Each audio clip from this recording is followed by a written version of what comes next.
Hello yours, இன்னைக்கு நம்ம என்ன பார்க்க போறோம் அப்படின்னு கேட்டிங்கன்னா ரொம்ப முக்கியமான தகவல். அதாவது என்னன்னா, கிட்டத்தட்ட விஜய் அவர்கள் ஆட்சியில் அமர்ந்து ஒரு மாதம் ஆயிடுச்சு. இன்னும் 2 நாள் தான் பேலன்ஸ் இருக்கு. பட் தோராயமாக நம்ம ஒரு மாதம் சொல்லலாம். இந்த ஒரு மாசத்துல ஆட்சி மாற்றம் வேணும்னு நினைச்சவங்களுக்கு என்ன மாதிரி நெகட்டிவிட்டிஸ் வந்து பார்த்துருக்காங்க அப்படிங்கிற விஷயத்தை பற்றி தான் இந்த வீடியோவில் பார்க்க போகிறோம். அதாவது விஜய் அவர்கள் ஆட்சி செஞ்சா இந்த மாதிரி விஷயங்கள்லாம் நடக்கும் நாங்கள் எதிர்பார்த்தோம். பட் ஆனால் இந்த மாதிரி விஷயங்கள் நடக்கலை. ஆனாலும் பரவாயில்ல அப்படிங்கிற மாதிரி சொல்கிறவங்க தான் சொல்கிறாங்க. பட் அது அந்த மாதிரி விஷயங்கள் என்ன அப்படிங்கிறது தான் இந்த வீடியோவில் பார்க்கலாம். குறிப்பாக என்னன்னா, இப்போ பொதுவாக சொல்லலாம், திமுக அவங்க இருக்காங்கன்னா கண்டிப்பாக விஜய் ஆட்சியை குறை தான் சொல்லுவாங்க. ரொம்ப டிவிக்கு சப்போர்ட் பண்ணுறவங்க கண்டிப்பாக விஜய் ஆட்சியை பாராட்ட தான் செய்வாங்க. அதிமுக காரங்க குறை தான் சொல்லுவாங்க. மற்ற ஆட்சிக்காரங்க ஆப்போசிட்டாக சொல்ல தான் செய்வாங்க. இது வந்து இயல்பான ஒரு விஷயம் தான். பட் ஒரு ஜென்ரல் ஆடியன்ஸ், ஏன்னா இந்த முறை ஜென்ரல் ஆடியன்ஸ் தான் நிறைய பேர் டிவிக்கு கோட்டு போட்டிருக்காங்க. அவங்க என்ன நினைக்கிறாங்க இந்த ஆட்சியை பற்றி? ஏன்னா அவங்களுக்கு டிஎம்கேவும் பிரச்சனை கிடையாது, ஏடிஎம்கேவும் பிரச்சனை கிடையாது, டிவிகேக்கும் பிரச்சனை கிடையாது. பட் ஏதாவது பிரச்சனைகள் இருக்குன்னா இதுக்கு முன்னாடி ஆட்சி செஞ்சதுனால அது உங்க தனிப்பட்ட முறையில் ஏதாவது பாதிப்படைச்சிருந்தா அந்த கட்சி மேலே ஒரு கோவங்கள் இருக்கலாம்.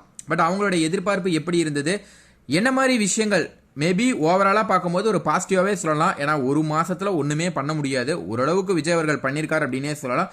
பட் ஆனால் வந்து நிறைய நெகட்டிவிட்டிஸும் இருக்குது. அந்த நெகட்டிவிட்டிஸ் என்ன அப்படிங்கிறத பற்றி தான் இந்த வீடியோ நம்ம முழுசாக பார்த்து தெரிஞ்சுக்க போகிறோம். ரொம்ப சின்ன சின்ன விஷயங்களை பற்றி ரொம்ப பார்க்க வேண்டாம். ஒரு கூர்மையாக ஒரு சில விஷயங்கள் ஃபஸ்ட்டு பார்த்துக்கலாம். ஃபஸ்ட்டு வந்து பார்த்திங்கன்னா, விஜய் மேலே ஒரு விஷயங்கள் நமக்கு இருக்குது. என்ன அப்படின்னா, ரொம்ப சிம்பிள். அவர் வந்து படத்துலேருந்து வந்ததுனால நம்ம படத்தில் அவரை கிட்டத்தட்ட பார்த்து வளர்ந்து வரும்போதே படத்தை பார்த்து தான் நம்ம வளர்ந்து வந்தோம். அதனுடைய அடிப்படையில் தான் நம்ம வந்து ஓட்டு போட்டிருக்கோம். ஒரு படத்தில் ஒருத்தர் தப்பு செய்கிறான் அப்படின்னா உடனே பார்த்தீங்கன்னா அவர் வந்து தண்டனை கொடுத்துருவார். ஒரு 3 மணி நேரத்தில் வந்து பார்த்தீங்கன்னா ஜஸ்டிஸ் முடிஞ்சிருது, எல்லாமே முடிஞ்சிருது. அப்படியே அவங்க வந்து 10 வருஷம் 5 வருஷம் அப்படி படத்தில் காமிச்சாலும் நமக்கு அது தெரியல. நமக்கு தெரிஞ்சு ஒரு 3 மணி நேரத்தில் வந்து பார்த்தீங்கன்னா ஒரு இஷ்யூ நடக்குதுன்னா முடிஞ்சிடுது. இப்போ தெரிய படத்தில் வந்து பார்த்தீங்கன்னா ஒருத்தன் கற்பழிக்கிறான் அப்படிங்கிறப்ப அவர் வந்து பார்த்தீங்கன்னா அந்த பாலத்துக்கு இடையில தொங்க விட்டு போயிடுறாரு. நம்ம அப்படியே திருப்தி ஆயிடுறோம், வேலை முடிஞ்சுது. ஒருத்தன் எவனா தப்பு பண்ணுறான்னா அங்கேயே போட்டு அடிக்கிறாரு, துவம்சம் பண்ணுறாரு, வேலையை முடிச்சிடுறாரு. ஸோ இப்படி தான் வந்து பார்த்தீங்கன்னா நம்ம வந்து அவர்களை பார்த்துருக்கோம். பட் ரியாலிட்டின்னு வரும்போது அதே மாதிரி நம்ம மனநிலை இருக்குது.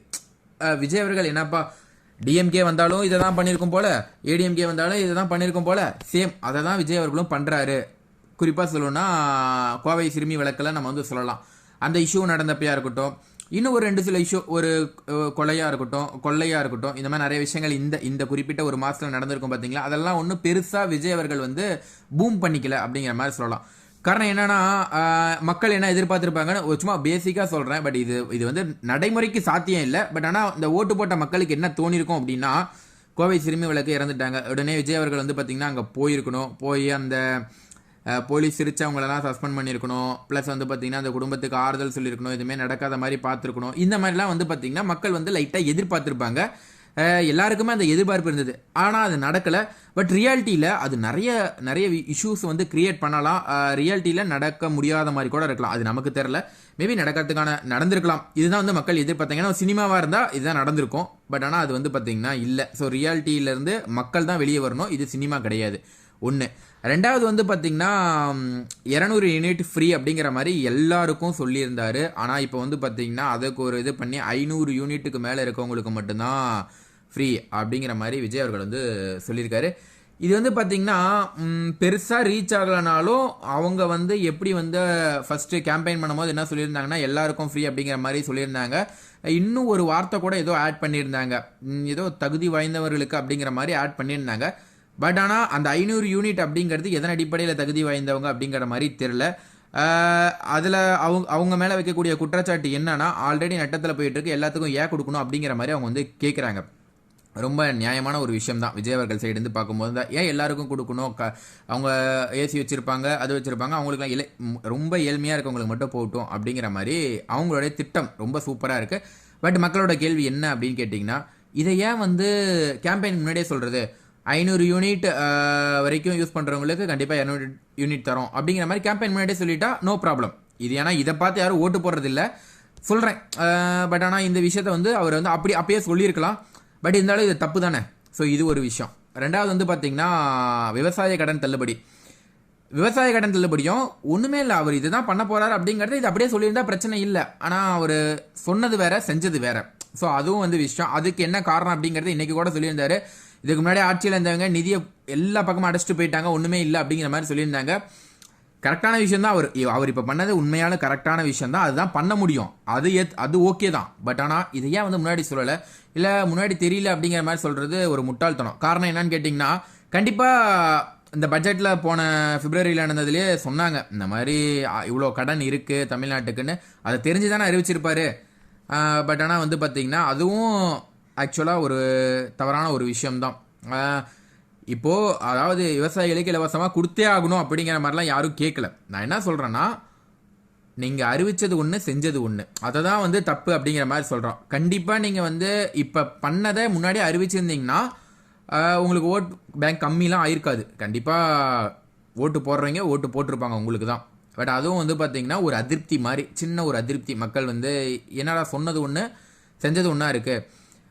விஜய் சார் அவர்களோட சைட்லேருந்து பார்க்கும்போது, தமிழ்நாடு அரசுலேருந்து பார்க்கும்போது கஜானா காலி. இன்னொரு பக்கம் வந்து பார்த்தீங்கன்னா நமக்கே தெரியும், நிறைய பேர் வந்து பார்த்தீங்கன்னா 5 ஏக்கரா 10 ஏக்கரா 20 ஏக்கரா காடு வச்சுருக்கவங்களாம் நிறையா வந்து வாங்கியிருக்காங்க. நார்மலாக காடு இல்லாதவங்க தான் இன்றைக்கி ஏழ்மையாக இருக்காங்க. ஆனால் அவங்களுக்கு எதுவும் கிடைக்காது. ஆனால் 10 ஏக்கரா 5 ஏக்கரா வச்சுருக்கவங்களாம் வாங்கிட்டு நல்லா அனுபவிக்கிறாங்க. பட் இது கரெக்டு தான் அவங்க சைடு இருந்து பார்க்கும்போது. ஆனால் இதுக்கும் வந்து பார்த்திங்கன்னா நம்மக்கிட்ட பதில் இல்லை. இதுவும் வந்து பார்த்திங்கன்னா ஒரு சின்ன சொதப்பல் அப்படின்னே சொல்லலாம். அடுத்தது மூணாவதாக வந்து பார்த்திங்கன்னா பெண்கள் பாதுகாப்பு படை அப்படிங்கிற மாதிரி சொல்லியிருக்காங்க. இந்த இஷ்யூ இது வந்து உடனே நம்ம வந்து சொல்ல முடியாது இந்த தவறுன்னு. பட் ஆனால் இதில் என்ன பிரச்சனை இருக்கும் அப்படின்னு கேட்டிங்கன்னா, இதுக்கு முன்னாடியே பெண்கள் போலீஸ் காவல்துறை எல்லாமே இருக்குது. அவங்க சரியாக பண்ணாத காரணத்தினால தானே இந்த பெண்கள் பாதுகாப்பு படை போட்டு மக்களை காப்பாற்றுறாங்க. அப்படின்னா இருக்கிற போலீஸ் கரெக்டாக பண்ணால் பெண்கள் பாதுகாப்பு படையே தேவையில்லை. மக்களும் ஃபஸ்ட்டு சரியாக இருந்தாங்கன்னா, அதாவது அந்த தப்பு பண்ணுறவங்களும் சரியாக இருந்தாங்கன்னா பெண்களுக்கு கண்டிப்பாக வந்து பார்த்திங்கன்னா பாதுகாப்பு இருக்கும். ஆனால் இங்கே இதற்கு காரணம் கஞ்சான்னு சொல்கிறாங்க. பட்டு எதன் அடிப்படையில் இது கரெக்டாக நடக்கும்? இன்னொரு கேள்வி என்னென்னா, ஆல்ரெடி ஒரு பிரச்சனை அப்படின்னா போலீஸ் ஸ்டேஷன் அணுகிறோம் அப்படிங்கிறப்ப என்னென்ன இஷ்யூஸ் பிரச்சனைலாம் இருக்கோ அதே மாதிரி பிரச்சனை தான் கண்டிப்பாக பெண்கள் பாதுகாப்பு படையிலும் இருக்கும். பட் ஒரு சைடு பாசிட்டிவாக பார்க்கும்போது இவங்க ரோந்து பணியில் அங்கங்கே போயிட்டு இருக்காங்க அப்படிங்கிறப்ப தப்பை குறைக்கிறதுக்கான வாய்ப்புகள் இருக்குது. பட் இது ஒரு பாசிட்டிவாகவும் சொல்லலாம். பட் ஆனால் இவங்க எதை செயல்படுத்துகிறாங்க, எப்படி செயல்படுத்துகிறாங்க அப்படிங்கிறத பேஸ் பண்ணி தான் இந்த விஷயத்தை வந்து சொல்ல முடியும். அடுத்ததான் வந்து பார்த்திங்கன்னா, நிறைய இடத்துல நம்ம பார்க்குறோம் எம்எல்ஏஸ், அதாவது இன்னைக்கு விஜய் ஓட்டு போட்டிருக்காங்க அப்படின்னா விஜய் அப்படிங்கிற ஒரே அவர்களோட ஃபேஸ்க்காக மட்டும்தான், விஜய் சாருக்காக மட்டும்தான் இன்றைக்கி வந்து பார்த்திங்கன்னா ஒட்டுமொத்தமாக ஓட்டு போட்டிருக்காங்க. இந்த ஊரில் யார் எம்எல்ஏ, இவங்க பேர் என்ன, இவங்க என்ன பண்ணுறாங்க அப்படிங்கிறதெல்லாம் வந்து பார்த்திங்கன்னா யாருக்குமே தெரியாது. மேக்ஸிமம் டிவிக்கே விசில்ஸ்னா விஜய் சார் அவரோட ஃபேஸ் ஒரே ஒரு ஃபேஸ் தான், அதுக்காக மட்டும் தான் ஓட்டு போட்டிருக்காங்க. அதனால் விஜய் அவர்கள் எது பண்ணாலும் மக்கள் வந்து ஏற்றுக்கிறாங்க, எது சொன்னாலும் மக்கள் அவர்கள் ஏற்றுக்கிறாங்க, எது பண்ணாலும் அது வந்து கரெக்டாக மக்கள் வந்து உள்வாங்கிக்கிறாங்க. பட் ஆனால் அவங்க எம்எல்ஏவாக இருக்கட்டும் இவங்கெல்லாம் பண்ணும்போது மக்களுக்கு எந்த மாதிரி இருக்குன்னா, அவங்களும் ரொம்ப சிம்பிளாக தான் பண்ணுறாங்க. ஆக்சுவலாக ஒரு குவாரி விஷயத்தில் வந்து பார்த்திங்கன்னா சும்மா அவர் வந்து ஒரு விஷயம் பேசிகிட்டு இருந்திருப்பாரு. பட் அது தப்பு மாதிரி தெரியுது, பார்க்கும்போது தப்பாக தான் தெரியுது. இல்லைன்னா ஒரு மாதிரி பேசுகிறாரு அப்படிங்கிற மாதிரி தான் இருக்கும். இன்னும் ஒரு 2-3 இடத்துல அவங்க இது பண்ணும்போது என்ன திமிர ஆடுற மாதிரி தான் இருக்கும். பட் ஆனால் அவங்க நார்மலாக தான் இருக்காங்க. நாம் வந்து பார்த்தது எல்லாமே விஜய் அவர்களுக்காக பார்த்தது. இது நம்ம மனநிலையை தான் நம்ம வந்து மாற்றிக்கணும். பட் இதுதான் வந்து விஷயம். ஸோ அந்த இடத்துலையும் வந்து பார்த்திங்கன்னா நம்ம மக்கள் தான் மாற்றம் அடையணும். ஏன்னா படத்தை பார்த்துட்டு நம்ம வந்து உடனே நடக்கும் அப்படிங்கிற மாதிரி யோசிக்கக்கூடாது, எதிர்பார்க்கக்கூடாது ஃபஸ்ட்டு. அடுத்ததாக வந்து பார்த்திங்கன்னா பேருந்து வசதியை பொறுத்த வரைக்கும் ஒரு நாளில் நம்ம பண்ணவே முடியாதுங்க கண்டிப்பாக. ஆல்ரெடி ஆனால் ஒரு சிக்கல் என்ன அப்படின்னு கேட்டிங்கன்னா, இந்த விஷயத்தில் வந்து ஒரு பெரிய சிக்கல் என்னென்னா, ஆல்ரெடி பேருந்துகள் எல்லாமே ஓரளவுக்கு நல்லா தான் போயிட்டுருக்கு. இன்னும் அதில் தரம் வந்து இம்ப்ரூவ்மெண்ட் தான் பண்ணி ஆகணும். பட் ஆனால் வந்து பார்த்திங்கன்னா கிளம்பாக்கமாக இருக்கட்டும், ஒரு சில இடங்களில் பேருந்துகளே இல்லை அப்படிங்கிற மாதிரி டாக் போயிட்டுருக்கு. மேபி இதில் அங்கே நிர்வாகத்தில் ஒரு சிலர் செய்யக்கூடிய தவறுகள், வேணும்னே பண்ணக்கூடிய இஷ்யூஸ் இருக்கிற மாதிரி பார்க்கலாம் தோணுது அப்படி. ஏன்னா வந்து கண்டிப்பாக வந்து இதுக்கு முன்னாடி பேருந்துகளும் கரெக்டாக போயிட்டு இருந்தது, பேருந்தை வந்து இம்ப்ரூவ்மெண்ட் தான் பண்ணியிருக்கணும். ஆனால் இப்போ வந்து பார்த்திங்கன்னா இவங்க இப்போ தான் பிரச்சனையே பண்ணுறாங்க, பேருந்தே வரல பேருந்தே இல்லை அப்படிங்கிற மாதிரிலாம் பிரச்சனைகள் பண்ணுறாங்க. ஓகே, இது வந்து கண்டிப்பாக இது வந்து நிலைக்காது. இந்த மாதிரி பிரச்சனைகள் தொடர்ந்து பண்ணுறாங்க அப்படிங்கிறப்ப வந்து பார்த்திங்கன்னா கொஞ்ச நாளில் இது வந்து சரி பண்ணிவிடுவாங்க. அதே மாதிரி மின்சாரத்தை பொறுத்த வரைக்கும் அவங்க மின்சாரத்துறை அமைச்சர் அவர்களுக்கு என்ன சொல்லியிருந்தார் அப்படின்னா, அந்த யாரோ வேணும்னே பண்ணுறாங்க அப்படிங்கிற மாதிரி தான் சொல்லியிருக்காங்க. கண்டிப்பாக இருக்கலாம், யாரோ வேணும்னே கூட பண்ணலாம் இருக்கலாம். ஏன்னா ஒவ்வொரு ஊரில் தான் நம்ம பார்க்குறோம். மற்ற ஊரெல்லாம் நார்மலாக எப்பவும் போல தான் இருக்குது கரண்ட்டு. ஒன்றும் பெருசாக இஷ்யூலாம் எதுவும் இல்லை. கரண்ட்டை பொறுத்த வரைக்கும் பெருசாக இஷ்யூ இல்லை. ஒரு குறிப்பிட்ட ஏரியாவில் மட்டும்தான் இருக்குது. அது அந்தந்த ஏரியாவில் இருக்கக்கூடிய ஊழியர்கள் பண்ணக்கூடிய தவறாக கூட இருக்கலாம். அடுத்ததாக வந்து பார்த்தீங்கன்னா நாம மக்கள் என்ன எதிர்பார்த்தாங்கன்னா இந்த கரூர் இஷ்யூ கூட கரூருக்கு போவார் விஜய் அவர்கள். ஏன்னா ஆட்சி அமர்றதுக்கு முன்னாடி தன்னை போக விட மாட்டேங்கிறாங்க அப்படின்னு சொன்னது விஜய் அவர்கள். இன்னைக்கு ஆட்சி அமர்ந்துட்டாரு, அவர் போய் பார்க்கலாம் அப்படிங்கிற மாதிரி நிறைய பேர் கேட்குறாங்க. எங்கிட்ட கூட நிறைய பேர் டிஃபெண்ட் பண்ணும்போது கேட்டிருந்தாங்க, இந்த மாதிரி ஏன் கரூருக்கு இப்போ போகலாமா, இப்போ யார் தடுக்கிறா அப்படின்னு. அப்போ போகணும்னு அப்பயே எண்ணம் கிடையாது, ஸோ சும்மா சொல்லியிருக்காங்க. இப்போ போயிருக்கலாமே, ஸ்டாலின் அவர்களை போய் சந்திக்கிறாரு, அவங்க சந்திக்கிறாரு, இங்கே சந்திக்கிறாரு, இதையும் போய் பார்த்துருக்கலாமே அப்படிங்கிற மாதிரி சொல்கிறாங்க. பட் ஆனால் அவர் ஆல்ரெடி பார்த்துட்டாரு கூப்பிட்டு வச்சு. இருந்தாலும் ஒரு சிலர் டிஃபெண்ட் பண்ணும்போது ஒரு குறையாக அதை வந்து சொல்கிறாங்க. ஆமாம், இந்த மாதிரி வந்து இவர் இப்படி பண்ணியிருக்காரு, எப்படி வந்து இவர் இன்னைக்கு இவர் கையில் பவர் இருக்குல்ல, போயிருக்கலாம் அப்படிங்கிற மாதிரி வந்து பார்த்திங்கன்னா சொல்கிறாங்க. பட் இந்த மாதிரி நிறைய விஷயங்கள் ஒவ்வொரு விஷயத்துலையும் குறைகள் கண்டுட்டு தான் இருக்காங்க.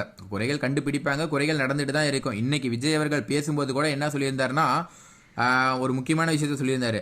என்னைய குறை சொல்கிறவங்க கண்டிப்பாக சொல்லிக்கிட்டே இருங்க, அப்போ தான் நான் வளர்ந்துட்டே இருப்பேன், யாரும் நிறுத்திடாதீங்க தயவு செஞ்சு, கண்டிப்பாக என்னை குறை சொல்லுங்க அப்படிங்கிற மாதிரி சொல்லிகிட்டே இருந்தார். ஓகே, அது கரெக்டான ஒரு விஷயம்தான். குறை சொல்கிறது நம்ம தப்புன்னு சொல்லக்கூடாதுங்க. காரணம் என்னென்னா, ஒரு படத்தில் சர்க்கார் படத்தில் வந்து விஜய் அவர்கள் சிஎம் ஆயிருக்கும் போது அவர் என்ன சொல்லியிருப்பாருன்னா, இன்னொருத்தரை சிஎம் ஆக்கிட்டே சொல்லுவார், உங்களைய கண்காணிச்சிட்டு இருக்க எதிர்கட்சியாக நான் இருப்பேன், உங்களை எதிர்த்து கேள்வி கேட்கக்கூடிய இடத்துல நான் இருப்பேன் அப்படிங்கிற மாதிரி தான் சொல்லியிருப்பாரு. பட் எதிர்கட்சிங்கிறதே அதுதான், கேள்விகள் கண்டிப்பாக கேட்பாங்க. திமுக கண்டிப்பாக உங்கள் மேலே குறை சொல்ல தான் செய்யும், நீங்கள் எது பண்ணாலும் குத்தம் சொல்ல தான் செய்வாங்க. ஆனால் அந்த காலம் மாதிரி கிடையாதுங்க. நீங்கள் ஏதாவது ஒன்று உங்களை வந்து குத்தம் சொல்கிறாங்க அப்படின்னா மக்களுக்கு ஈஸியாக புரிஞ்சிடும், இதை பண்ண முடியும், இதை பண்ண முடியாது, அவ்வளோதான் அப்படிங்கிறது புரிஞ்சிடும். இதில் வந்து அந்த காலத்து மாதிரி ஏமாற்ற முடியாது யாரையும். இல்லைங்க இது பண்ணியிருக்கலாம், இதை பண்ணலாம் அப்படின்லாம் ஏமாற்ற முடியாது. ஏன்னா ரொம்ப சிம்பிளான ஒரு விஷயம். அந்த விவசாய கடனில் விஜய் மேல் அவர்கள ஒரு தப்பு தான். காரணம் என்னன்னா, அவங்க வந்து பார்த்தீங்கன்னா சொன்னது ஒன்று செஞ்சது ஒன்று, அந்த மின்சார விஷயத்துலையும் சொன்னது ஒன்று செஞ்சது ஒன்று. ஸோ இது ரெண்டும் தான் தப்பு சொல்ல முடியும். அதுவுமே தப்பு கிடையாது. இன்னைக்கான ரியாலிட்டியில் இவ்வளோ தான் பண்ண முடியும். அது அவங்க சைடுன்னு பார்க்கும்போது கரெக்டு தான். ஆனால் ஏன் சொன்னீங்க அப்படிங்கிறது தான் கேள்வி. ஸோ இந்த மாதிரி விஷயங்களை சின்ன விஷயங்கள் வந்து பார்த்தீங்கன்னா குறைகள் சொல்லலாம். குறைகள் இல்லாத, ஏன்னா கிட்டத்தட்ட 8 கோடி மக்களுங்க, எல்லாரையும் திருப்திப்படுத்த முடியாது. இந்த விஷயத்தை நம்ம வந்து புரிஞ்சுக்கணும். எல்லாரையும் திருப்திப்படுத்த முடியாது. பட் ஆனால் என்னென்ன விஷயங்கள் குறை இருக்குது அப்படிங்கிறத நம்ம சுட்டி காட்டினா தான் அவங்களுக்கும் தெரியும், திருத்தவும் செய்வாங்க. பட் ஆனால் ஒரு மாதத்தில் ஓரளவுக்கு பண்ணியிருக்காங்க. பட் நிறைய பேருக்கு டிஸப்பாயின்மெண்ட் இருக்கும். அந்த டிஸப்பாயின்மெண்ட்டு ஒரு பெரிய கேள்விக்குறி இருக்கும். அதுக்கு என்ன காரணம்னா ரொம்ப சிம்பிள். படத்தில் பார்த்தீங்கன்னா நம்ம 3 மணி நேரத்தில் அவர் வந்து திருப்பி வாங்கி கொடுத்துருவாரு, ஒரு பிரச்சனைனா தண்டிச்சிருவார். ஆனால் ரியாலிட்டியில் அந்த மாதிரி பண்ண முடியாது. ஸோ அந்த மனநிலையிலேயே இன்னும் மக்கள் நிறைய பேர் இருக்கிற காரணத்தினால தான் ஒரு சின்ன விஷயத்துக்கு கூட பெருசாக நமக்கு வந்து தோணுது. என்னன்னா, நம்ம திமுக ஆட்சிலையும் அப்படியே தான் இருக்கா, தாவேக்காலி அப்படி தான் இருக்குது, ஆட்சி மாறினாலும் காட்சி மாறலை அப்படிங்கிற மாதிரி நம்ம எதிர்பார்க்குறோம். பட் ஆனால் ஒரு 6 மாதமோ 1 வருஷமோ போனால் தெரிஞ்சிடும் இவங்க டிஎம்கே மாதிரியே பண்ணுறாங்களா, ஏடிஎம்கே மாதிரியே பண்ணுறாங்களா, இல்லை டிவிக்கே கொஞ்சம் நல்லது பண்ணியிருக்காங்களா அப்படிங்கிறது நமக்கு தெரிஞ்சிடும். பட் ஆனால் கொஞ்சம் வெயிட் பண்ணி தான் பார்க்கணும். ஒரு மாதத்தில் நம்ம வந்து யாரையும் ஜட்ஜ் பண்ணவே முடியாது. ஆனால் பார்க்கலாம் இது வரைக்கும். ஆனால் மேக்ஸிமம் பார்க்கும்போது எப்படி இருக்குன்னா அதே மாதிரி தான் இருக்குது. டிஎம்கே என்ன பண்ணாங்களோ சேம் லைக் தட் இவங்களும் அதே மாதிரி தான் பண்ணியிருக்காங்க. என்ன புதுசாக பண்ணியிருக்காங்க அப்படிங்கிற மாதிரி யோசிச்சு பார்த்தா பெருசாக ஒன்றும் இல்லை. இது வரைக்குமே பெருசாக என்ன இருக்குது அப்படிங்கிறது தெரில. ஏன்னா ரொம்ப சிம்பிளாக அந்த 200 யூனிட் ஃப்ரீ அதெல்லாம் வந்து ஒன்று பெருசாக பாதிப்பு ஒரு மாற்றம் மாதிரி எதிர்பார்க்க முடியல. மக்கள் அதை எதிர்பார்க்கல.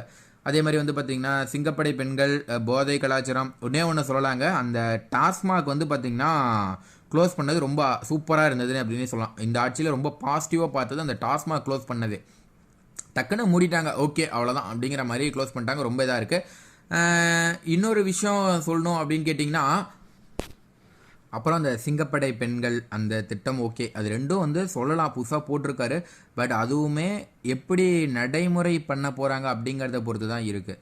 அண்ட் தென் இன்னொரு முக்கியமான ஒரு விஷயம் வந்து மருத்துவமனை, அதாவது அரசு மருத்துவமனை அதுக்கு முன்னாடி எப்படி இருந்ததோ அதே நிலையில் தான் இன்றைக்கும் இருக்குது. பெரிய மாற்றம்லாம் ஒன்றும் நடக்கலை. ஏன்னா மக்கள் எதிர்பார்த்தது வேறு. டிஎம்கேல இருந்தால் என்ன நடந்திருக்குமோ சேம் டிவிகேலையும் அதுதான் நடக்குது. இது வரைக்கும் இப்படி தான் நடக்குது. பட் உடனே நம்ம இப்போ முதல்ல சொன்னது போல தான், உடனே எதையும் சேஞ்ச் பண்ண முடியாது. பட் இப்போதைக்கு அப்படி தான் இருக்குது. இவங்க சும்மா போய் விசிட் பண்ணுறாங்க, சஸ்பெண்ட் பண்ணுறாங்க, அதை பண்ணுறாங்க, இதை பண்ணுறாங்க, இது ஏதோ பண்ணுறாங்க. நீங்கள் எது பண்ணாலும் நாளைக்கு ஒருத்தர் வந்து பார்த்தீங்கன்னா ஹாஸ்பிட்டல் போகிறாங்க அப்படின்னா அது வந்து தனியார் ஹாஸ்பிட்டலில் போனால் எப்படி நடக்குதோ அது போல் கவர்மெண்ட் ஹாஸ்பிட்டலில் நடக்கணும். அப்படி பண்ணுறது தான் வெற்றி. நீங்கள் சும்மா வந்து பார்த்தீங்கன்னா போய் அவங்க லஞ்சம் வாங்கினாங்க, அவங்கள சஸ்பெண்ட் பண்ணிட்டேன், இவங்க இது பண்ணாங்க, இதை பண்ணிட்டேன், டாக்டர் இல்லை அதை பண்ணிட்டேன், இதை பண்ணிட்டேன், இப்படிலாம் சொல்லி சும்மா நியூஸ் போட்டுக்கலாம், நியூஸில் சொல்லிக்கலாம் அப்படி பண்ணிட்டாங்க, சஸ்பெண்ட் பண்ணிட்டாங்க, அது பண்ணிட்டாங்க, இது பண்ணிட்டாங்கன்னு. பட் உண்மையான வெற்றி என்ன, உண்மையான மாற்றம் என்ன அப்படின்னு கேட்டிங்கன்னா, நீங்கள் இன்னைக்கு ஒரு மருத்துவமனைக்கு, ஒரு தனியார் மருத்துவமனைக்கு போகிறீங்க அப்படின்னா அங்கே எப்படி ஒரு வழிகாட்டுதல், ஒரு இங்கே போங்க இதை பாருங்கள் அப்படிங்கிற மாதிரி சொல்லிட்டு அதை பார்த்துட்டு அப்படியே பெர்ஃபெக்டாக பண்ணுவாங்க. ஒரு ப்ரைவேட் ஹாஸ்பிட்டல்னால் வெளியே உள்ளே போனவனே என்ன சொல்லுவாங்கன்னா, இங்கே போங்க, என்ன என்ன காரணத்துக்காக வந்திருக்கீங்க எல்லாம் எழுதிட்டு கரெக்டாக டாக்டரை பார்த்துட்டு வெளியே வந்துட்டு பேமெண்ட் பண்ணிட்டு அனுப்புகிற வரைக்கும் அவங்க பார்த்துக்குவாங்க.